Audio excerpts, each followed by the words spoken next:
Ang pananampalataya sa Diyos ay nagbibigay ng lakas ng loob at tibay ng isip at puso. Magandang araw po sa inyong lahat, lalo na sa ating mga sundalo, airmen, sailors, marines, police, coast guard, jail officer, firefighter, at lahat ng mga nasa serbisyo, mga retirado, at sa inyong mga pamilya. Ito po ang salita ng Diyos, ang ating gabay. Ngayon po ay Monday, March 16, 2026, ng ika-4 na linggo ng Kwaresma.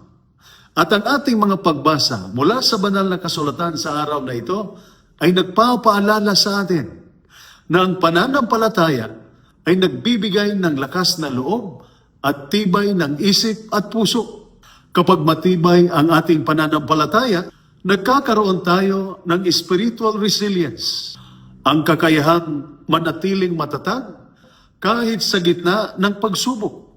Sa ating unang pagbasa mula sa aklat ni Propeta Isaias, chapter 65, verses 17 to 21, sinabi ng Diyos sa pamamagitan ni Propeta Isaias, "Lilikha ako ng bagong langit at bagong lupa." Ang mensaheng ito ay binigay sa mga taong pagod na, nasaktan at nawalan ng pag-asa dahil sa kanilang mga pinagdadaanan. Ngunit sinabi ng Diyos, "May bagong simula akong inihahanda para sa iyo." Ganito rin sa ating buhay. May mga araw na pagod tayo sa tungkulin, sa responsibilidad, o sa mga problema sa buhay.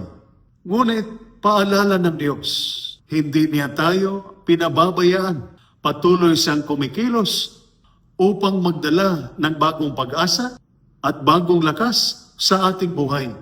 Sa ating Ebanghelyo, mula sa Ebanghelyo ni San Juan, chapter 4, verses 43 to 54, may isang ama na lumapit kay Jesus dahil malubha ang sakit ng kanyang anak. Bilang ama, puno siya ng takot at pag-alala. Ngunit, sinabi lamang ni Jesus sa kanya, "Umuwi ka na. Gagaling ang iyong anak." At sinabi ng Ebanghelyo, naniwala ang lalaki sa sinabi ni Jesus at umalis siya. Hindi pa niya nakikita ang himala, pero nagtiwala siya sa salita ni Jesus. Ito ang tunay na pananampalataya. Sa ating buhay, lalo na sa serbisyo, maraming pagkakataon na hindi natin alam ang mangyayari. May mga sitwasyon na puno ng panganib, pag-alala o stress. Ngunit ang pananampalataya ang tumutulong sa atin na manatiling kalmado at matatag. Sa bandang huli, nalalaman ng ama na gumaling ang kanyang anak sa mismong oras na nagsalita si Jesus. Dahil dito, siya at ang buong pamilya niya ay sumampalataya kay Jesus. Ipinapaalala din sa ating mga pagbasa ang paglalakbay na magkakasama sa diwa ng synodality.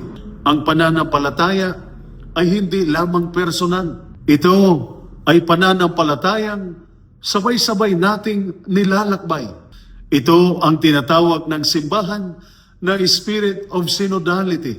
Ang paglalakbay o paglalakad na magkakasama. Sa inyong serbisyo sa bayan, malinaw ito. Walang sundalo o opisyal na lumalaban ng mag-isa.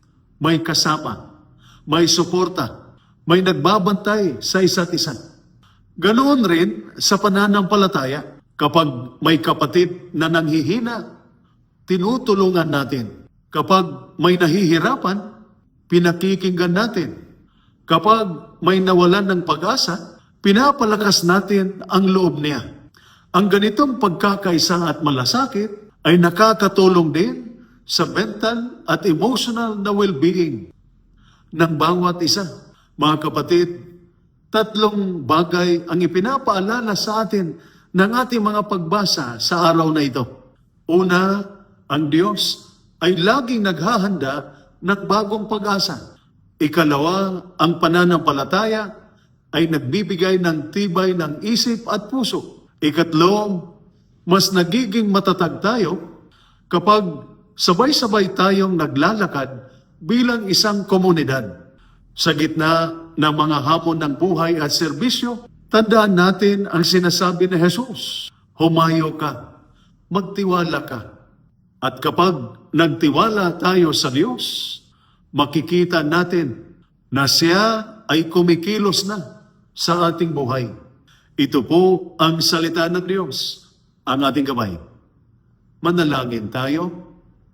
Panginoon naming Diyos, palakasin mo ang isip, puso, at pananampalataya ng aming mga sundalo at sa lahat ng mga nasa serbisyo sa gitna ng kanilang mga tungkulin at pagsubok.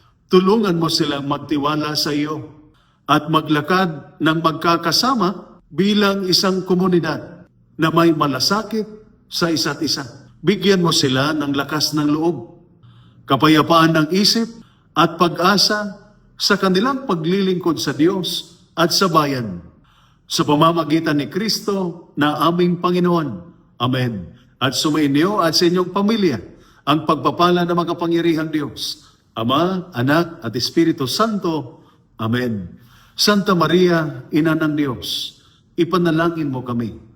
San Miguel Arcangel, ingatan mo kami. Amen.